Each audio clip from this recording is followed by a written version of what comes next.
gisaysay ni San Pablo ang istorya sa atong kaluwasan. Ang unang nahitabo nga iyang gipalambo ang pinili niyang katawhan, ang kaliwat ni Jacob, katong 12 ka nasod or 12 ka tribo, mga anak ni Jacob or anak ni Israel.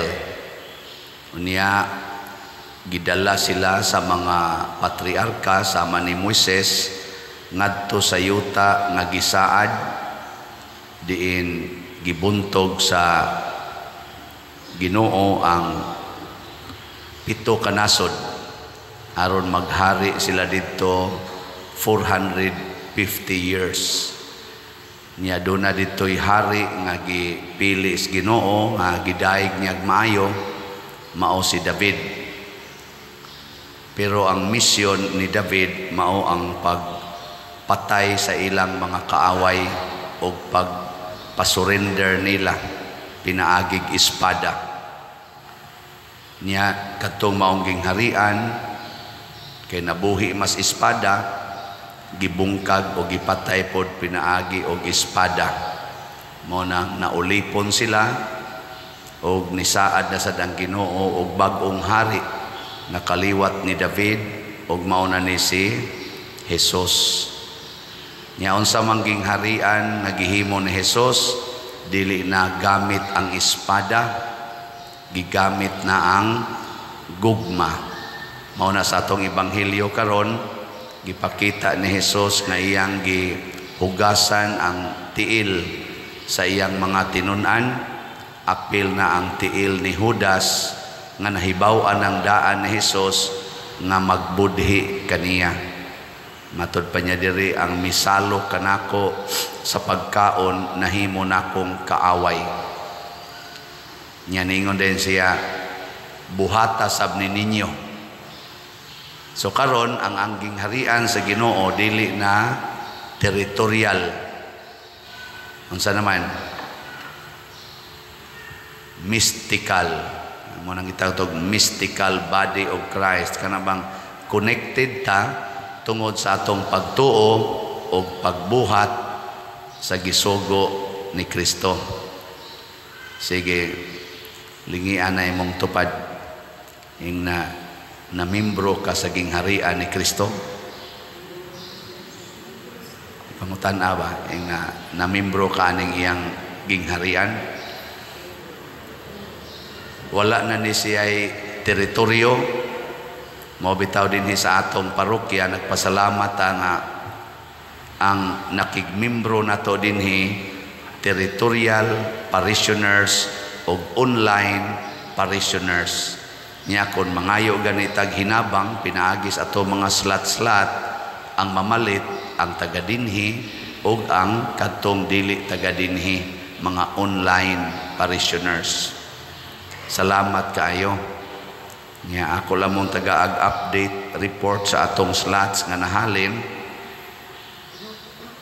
as of yesterday sa atong SBF DAG. Ang atong halin niabot na og 17,009 slots. Pakpak kandaghana. Nya kutob sa nipalit ani na membro sa gingharian sa Ginoo. Nya kadtong wa mo palit, bisag nakadungog unya naagyoy ikapalit, dili na membro sa gingharian sa Ginoo. Nya sa ato sang special slot kadtong para sa atong Holy Week o sa fiesta, 45,000 man to ka slots atong ibaligya nga GPHJ or God's Protection, Healing and Joy. Nya ang ato sang halin ning abot og 45,742 ka slots. Pakpak. So equivalent ni siya 4,574,900 209 pesos and 47 centavos. Nya ang atong total nga gasto, ang total lang niabot sa 4,484,097 pesos and 72 centavos. Natay sobra nga 90,111 pesos and 75 centavos. Pakpak. Ang namalit ani dili man gyud tanan taga dinhi. Bisag imo nang susihon imong tupad na magipipila dihang wa gyud kapalit. Tag 100 raman ni siya. So mo na ang nipalit member sa gingharian sa Ginoo. Ato lang anaon pagsulti kay nakighiusa man dinhi bisan og dili taga dinhi. Nya do na pagita atoy 10 slots challenge. Ang naka-appeal sad niabot og 372 ka 10 slot challengers. O, di ba? Pakpakya ko. Mauna ni ang gingharian sa Ginoo na ang taga-Canada, taga-Australia, Amerika, Europe, China, asa panandapitang lugar sa tibuok kalibutan, pwedeng mamimbro dinhi sa maong parokya nato, pinaagi sa ilang pagpadala o hinabang. Ug mao kini kaning ilang pamalit nga slots, mao ni ang gesture or kanibang buhat sa paghugas sa tiil. Kay unsa man ang paghugas sa tiil? Ang pag-alagad sa tao nga mga nanginahanglan. Kanabang alagara nimo ang nanginahanglan, apil ng imong kaaway. Kamong mga asawa, andam ba mong muhugas sa tiil sa inyong bana o sa tiil sa iyang kabit? Anda mo? Sige, tubag. Dili na mo mamimbro sa gingharian nga gitukod ni Kristo. Kamong mga bana, andam ba mong muhugas sa tiil sa inyong asawa o sa tiil sa iyang kabit? Mga bana? Wagi tingog. Dili na sad ka mamimbro sa gingharian sa Ginoo. Ang kuan, ang pari, andam bang muhuga sa tiil sa mga parishioners, apil na tong magsigig libak o magsigig daot niya?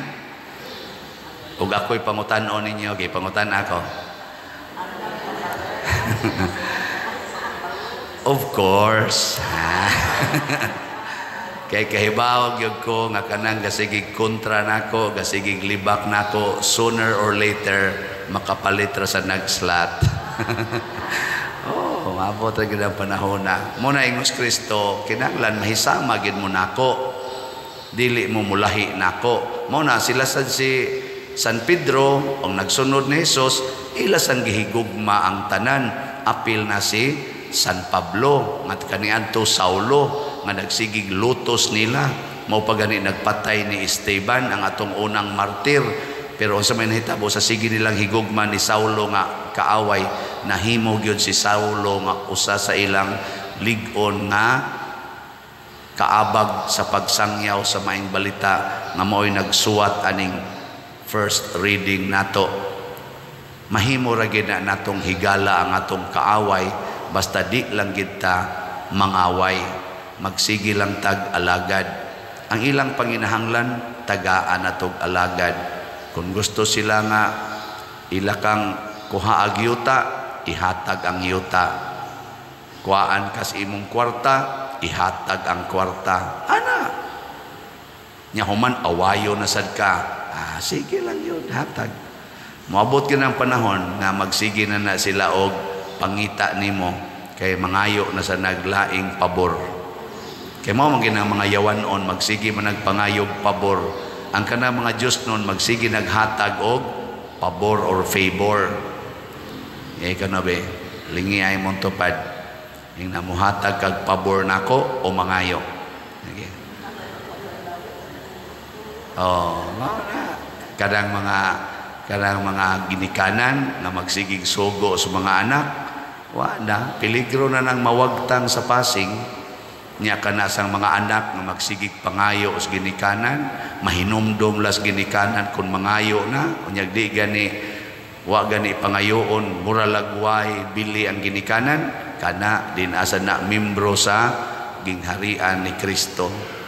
Kanang pare nga magsigilag pangayo og pabor gikas parishioners, kana di sana mamimbro. Kana sang parishioner nga magsigilag pangayo os pare, mupay apiki kay kolekta pangyoon pa, kana din asa na mamimbro. Karon ihatod nato sa Father Arnel Ponce ngadto sa kolonya, na ipipila nato dinhi muhatod atong iampo nga maliwat unta siya ni Kristo, nga adto unta niya dito pabungahon og maayo ang iya sang paghugas sa mga tiil sa tanang katawhan alang sa kaluwasan. Mao na sa atong tubag sa Salmo, mapahinumduman kita unsa to atong tubag, hangtod sa kahangturan awiton ko ang kaayo sa Ginoo. Pasabot, akong sundon ang kaayos Ginoo hangtod sa kahangturan. Ug ato ning buhaton, porting nindutang puy-an sa kalibutan. Mao ni atong parokya ninindot tungod kay daghan ang nakighiusa nato nagpamimbro sa kuan ni Hesus iyang gingharian. Ang atong SBF dag na apay kuwang nga 58,991 ka slots nga tag 500 per slot para nis pagtukod sa tong building.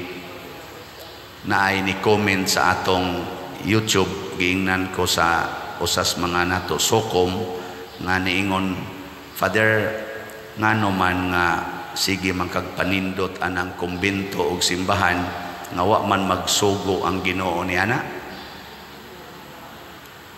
Ang sugos Ginoo alagaran man ang mga kabos, dili man magsigig panindot anang simbahan. Nako kani siya nalimot tingali nga ang sugos Ginoo ni Solomon katong anak ni David, specific kaayo ang paghimo sa templo og pagkahuman niya atong maong templo. 46 years man tingali to nahuman, maoy labing nindot nga templo. Ang Ginoo mga igsoon di gina mohimog bati, ang himuon sa Ginoo nindot. Ang Ginoo di gina magmantinil, tanawa ra gud nang imong naong o gimantinilan panas Ginoo hiwi unta kag ilong, gimantinilan panas Ginoo nangahibat unta nang imong bakba, kanang imong mga mata nga pikot unta nang pikas kung gimantinilan patas Ginoo. God is creating perfectly beautiful creatures. Nya kita sang nagsunod sa Ginoo maghimo sa tag nindot nga mga butang aron ang kaayo sa Ginoo ato gyung masangyaw. Kay kun dinhi magsige mog donate og kwarta nya ang inyong gilingkuran gipang-anay, dili na mo diha kaluhod kay wa nay ludhanan, moingon gyud mo hain man ang kolekta aning paria. Labi na gyud mga paong na ni atong suga nya maputla na tas kurente, hain namang kolekta aning paria. Pero kalois Ginoo basig dili gid mo kasaway nako no og hain ang kolekta, kay sa inyo palang gilingkuran makaingon na mo murag sobra man ni kaysa among gikolekta. Okay, pila ra may kolekta nato dinhi, pero naa man sa mga online parishioners magtan-aw mo aning ato mga facilities dinhi, makaingon jud ka hangtod sa kahangturan awiton ko ang kaayo sa Ginoo. Kay kundi patungod kay naay Ginoo gimantinilan ra gid unta ni natong atong mga butang dinhi. Mao na ang paghatag sa nato sa atong mga kaigsuonan ug mga hinabang wa dili sad mantinil, nindot sad nga mga hinabang. Tanan ato gyung buhaton for the glory of God. Mao na ang paghugas sa tiil sa atong mga kaigsuonan ang pagpaubos o ang pag-alagad mao ginay makapanindot sa atong kinabuhi. Kanang pagsigig panaway, kanang pagsigig criticize, kanang pagsigig daot mao ginay makapangilad sa atong kinabuhi. Gikatapusang lingi sa imong tupad. Ing nasugod karon din agyud ta manaway. Sige na. Nasugod karon di na ta manaway. Ha? Aron wa nay ma-insecured. Manindog data mga dili hinawayon.